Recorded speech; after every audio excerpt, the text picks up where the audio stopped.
aluno, olá aluna, meu nome é Angélica, sou professora de História do terceiro ano do ensino médio e hoje nós vamos falar sobre a imigração no Brasil. Na aula de hoje nós iremos relacionar as políticas de imigração com o processo de abolição da escravatura no Brasil. Gente, nós estamos já na segunda aula em que nós estamos trabalhando essa habilidade, que é relacionar as políticas de imigração com o processo de abolição da escravatura. Nós estamos então, na última aula, nós falamos sobre a Lei de Terras de 1500.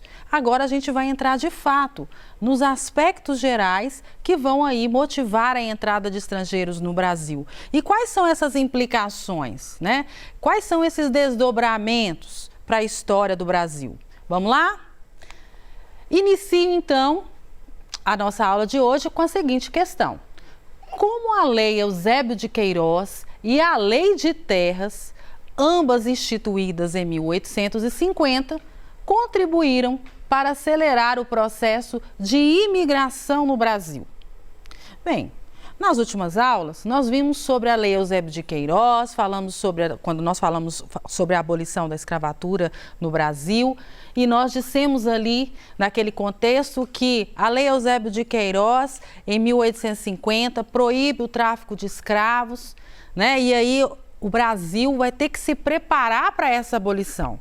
E é claro que os fazendeiros de café, né, aqueles que mais utilizavam-se dessa mão de obra dos escravizados, eles vão querer se preparar para que essa abolição acontecesse, né? Então, por isso, o processo para eles deveria ser lento, gradual e seguro. E um dos aspectos que demonstra para a gente que esse processo estava caminhando de forma lenta e gradual e segura para atender a essa elite agrária no Brasil, nós falamos aí desse elemento que é a Lei de Terras de 1850, né? Então, nós vamos ver aqui, fazer um resgate do que essa lei vai trazer de diferente para que a gente possa, em seguida, analisar outros elementos para fechar aí, montar aí esse quebra-cabeças e compreender como que esse processo de imigração no Brasil, ele aconteceu e ele foi se desdobrando aí, né, em outras questões ao longo do tempo. Todo mundo comigo? A aula de hoje é importante. Segunda aula que nós vamos tratar dessa questão da relação entre a abolição da escravidão no Brasil e a imigração. Nós estamos falando, inclusive, desse século XIX, né, gente? Vocês estão percebendo que esse século XIX tem muita coisa importante aí, muita coisa que cobra, inclusive, nas avaliações externas. Relembrando, então, por que a Inglaterra proibiu o tráfico de escravizados no final do século XIX?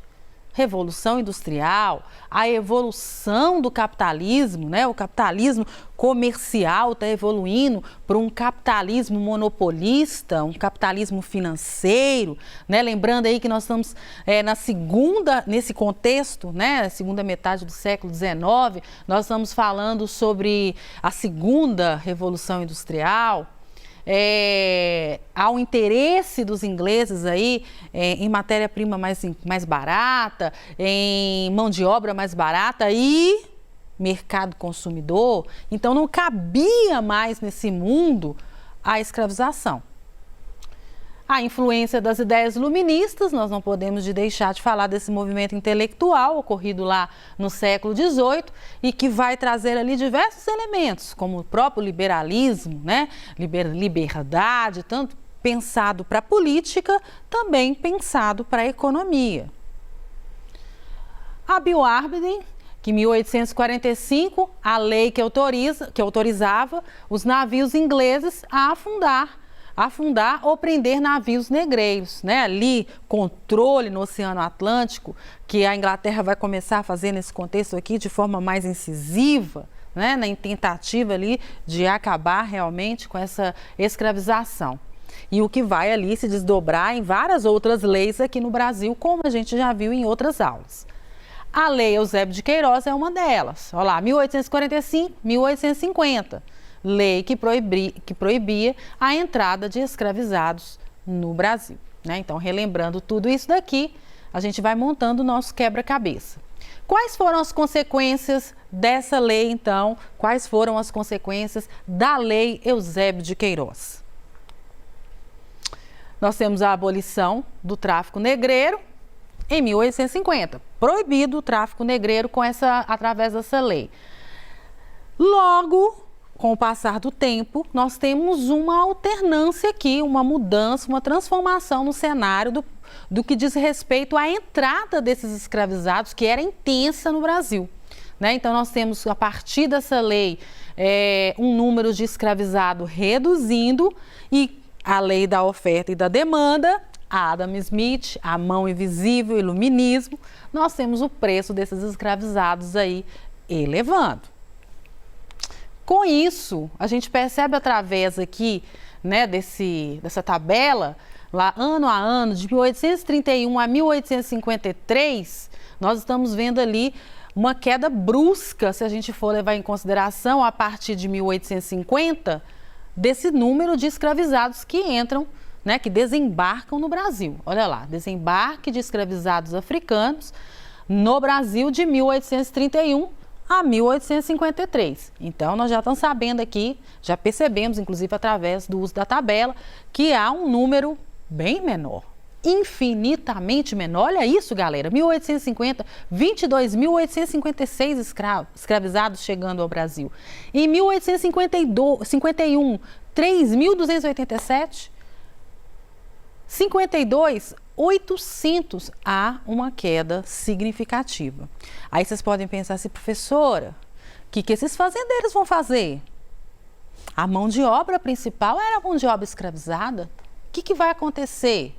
Olha, é isso que é, né, pensar, analisar os desdobramentos desse processo, que vai culminar, lógico, na imigração no Brasil. Eles vão se reorganizar, galera, né? Eles lembrando a vocês que nós estamos falando de uma abolição da escravidão lenta, gradual e segura. Para quem? Para eles, para esses fazendeiros, para essa elite que utilizava-se dessa mão de obra escravizada. Eles vão se reorganizar, né? E aí a gente tem esse tráfico interprovincial muito importante ser considerado nesse contexto. Né? O que foi esse tráfico interprovincial? O mercado de escravizados passou a ser interno, com aqueles escravizados que já estavam ali dentro do país, dentro do Brasil. Os fazendeiros, principalmente os das fazendas de café, compravam escravizados de outras províncias, principalmente do Nordeste, onde a gente tem ali registrado uma queda na produção do açúcar. Né? Então, nós vamos perceber aqui que esse tráfico interprovincial vai ser assim, né, intensificado e vai ser a alternativa encontrada aí, uma das alternativas encontradas por essa elite agrária, esses fazendeiros aí do café, para conseguir manter ali a sua produção. Nós percebemos essa comparação aqui através, né, percebemos o tráfico interprovincial através, inclusive aqui também dessa tabela. Olha lá, 1865, nós temos 750 quantidade lá, de escravos por região, olha lá, em milhares. 750, em 1865, nós temos 750 no Nordeste, no Sudeste 700. Então, nós temos no Nordeste mais do que no Sudeste. Com o passar do tempo, a situação vai se invertendo. Olha lá, em 1870, nós temos 800 no Sudeste e 500 no Nordeste. Nós estamos falando de milhares, tá, galera? Quando nós chegamos em 1875, 850, 400. Na medida em que o Sudeste vai elevando o número, a quantidade de escravizados, há também uma redução de escravizados no Nordeste. Então, a gente percebe isso até 1888 ali, quando a gente tem a instituição, né, da Lei Áurea, que é a abolição da escravidão, e aí a gente não está falando mais em escravizados. Estamos entendidos? Podemos seguir? Todo mundo comigo? Lembrando agora, então, relembrando aí a Lei de Terras, né? Se nós temos uma questão que é da abolição, que estava ali sendo pensada de uma forma lenta, gradual e segura, eu disse para vocês que o elemento que nos comprova isso é a própria Lei de Terras, né? E agora vamos relembrar um pouquinho do que essa Lei de Terras ela dizia, né? Antes da lei, a terra poderia ser obtida por meio da doação da coroa, herança ou ocupação. Na aula que nós tratamos especificamente sobre a Lei de Terras, vale a pena vocês conferirem aí, essa aula nós falamos sobre como que foi o processo inicial de distribuição de terras no Brasil. Então vale a pena vocês conferirem lá. Depois dessa lei, o que acontece? A terra passou a ser obtida por meio da compra. Era preciso despender dinheiro, era preciso comprar, né? Ter dinheiro para se ter a terra. O acesso à terra foi dificultado, então, para pobres, ex-escravizados e os próprios imigrantes que passavam a chegar. Nós temos que levar em consideração que esse tráfico interprovincial ele não vai ser a solução, né? Então, a solução também, outras alternativas para solucionar esse problema ali desses fazendeiros de café vai ser trazer quem? Esses imigrantes. Né? E a gente vai entender um pouquinho em que contextos eles vão chegar. Grandes fazendeiros pressionaram o governo para dificultar o acesso às terras públicas, objetivando garantir o monopólio das terras e a mão de obra nas lavouras. Então, dificulta o acesso à terra para os ex-escravizados, numa possível abolição da escravidão, e também dificulta o acesso à terra para os imigrantes, essa nova mão de obra que chega ao Brasil. Estamos entendidos? Tá claro para vocês? Já conseguimos fazer essa associação aí entre esses eventos históricos. A Lei de Terras, a Lei de Eusébio de Queiroz, nós já falamos isso aqui, os lafundiários entenderam que a escravidão mais cedo ou mais tarde chegaria ao fim e que seus cafezais corriam risco de ficar sem a mão de obra. A Lei de Terras eliminaria esse risco, uma vez tornadas ilegais a invasão e a ocupação da zona rural, tanto os ex-escravizados quanto os imigrantes pobres europeus ficariam impedidos de ter suas próprias terras, ainda que pequenas, e naturalmente se transformariam em trabalhadores abundantes e baratos para os latifúndios. Tá claro para todo mundo aí, galera? Todo mundo comigo? Então vamos seguindo. Vamos juntos agora, compreendido, resgatado esses elementos que são chavões para a gente, né, analisar o processo de imigração. Vamos juntos analisar o processo de imigração ocorrido no Brasil durante o século XIX. Estamos entendidos? Para a gente falar agora, de fato, entrar de fato nesses imigrantes, né, nesse processo de estímulo à imigração no Brasil dentro desse contexto, eu trouxe para vocês aqui essa obra chamada de Redenção de Cã, de 1895. No registro aqui, eu coloco para vocês a avó negra, a gente está vendo a avó negra, filha mulata, genro e neto brancos. Para o governo da época, a cada geração, o brasileiro ficaria mais branco. Quadro de Modesto Brocos e Gomes. Gente, esse quadro ele retrata para a gente, ele é o reflexo do que o século XIX vai produzir no âmbito científico. Nós vamos ter ali, vocês já devem ter, né, tido aulas que tratam dessa questão, né, do imperialismo, das teorias raciais. Se vocês já devem ter tido contato, se não tiveram, busquem essas informações que tratam desses elementos. É importante a gente registrar isso daqui, porque eles serão um fator determinante para a gente compreender que a imigração no Brasil estava diretamente relacionada a uma política brasileira de branquear a sociedade brasileira no intuito de estar alinhado com o contexto externo, que está justamente imbuído aí desse conhecimento científico, dessa proposta científica criada ali no século XIX, que envolve as teorias raciais. Alguns nomes são importantes dentro desse contexto, né? Nomes que eu digo de teorias, algumas teorias são importantes desse contexto. O darwinismo social e a eugenia.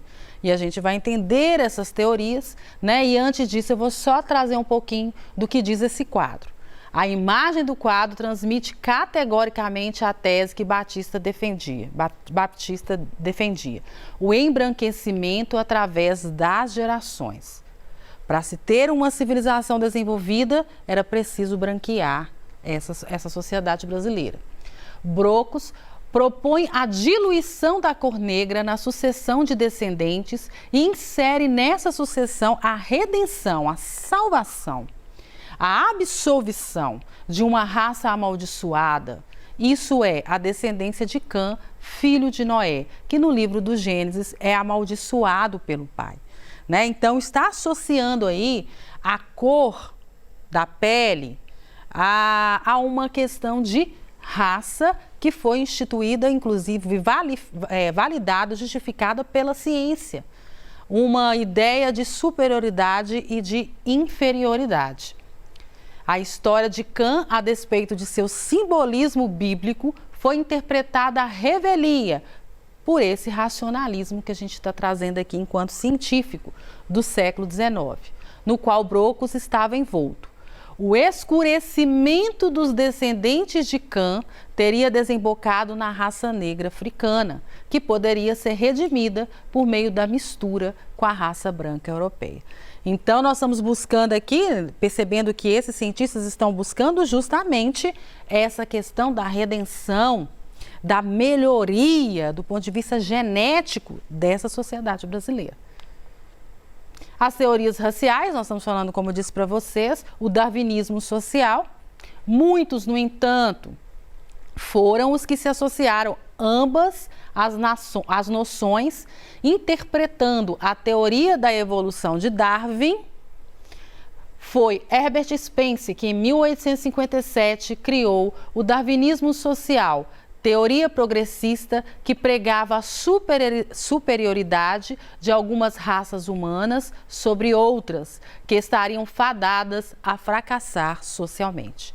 Para essa abordagem racista, a evolução era um progresso tanto biológico quanto social. Então, era preciso aí, né, trabalhar, pensar numa sociedade evoluída a partir da sua evolução no que diz respeito à raça. E o Brasil cria, então, esse branqueamento e estimula a chegada desses imigrantes para esse fim. Junto com essa teoria do darwinismo social, e volto a falar para vocês, é uma teoria que, como a gente leu aqui, que está associada a uma teoria criada por um cientista chamado Charles Darwin, mas que não tem nada a ver com Charles Darwin. Charles Darwin vai falar sobre a questão das plantas, das espécies e não com relação às raças. E ele, inclusive, discorda disso em uma de suas viagens até o Brasil. A eugenia, ela vem mais radical ainda, é preciso exterminar, né? Algumas políticas de alguns países, inclusive nos Estados Unidos, instituíram políticas de impedir as mulheres, né, de terem filhos, pensando nessa questão do branqueamento aqui, né? Então, a eugenia pressupõe exterminar aquilo que não é, aquela raça que não é considerada aí importante e que acaba deteriorando aquelas que são superiores. Como eu disse para você, Charles Darwin visita o Brasil em 1832 e discorda de tudo isso.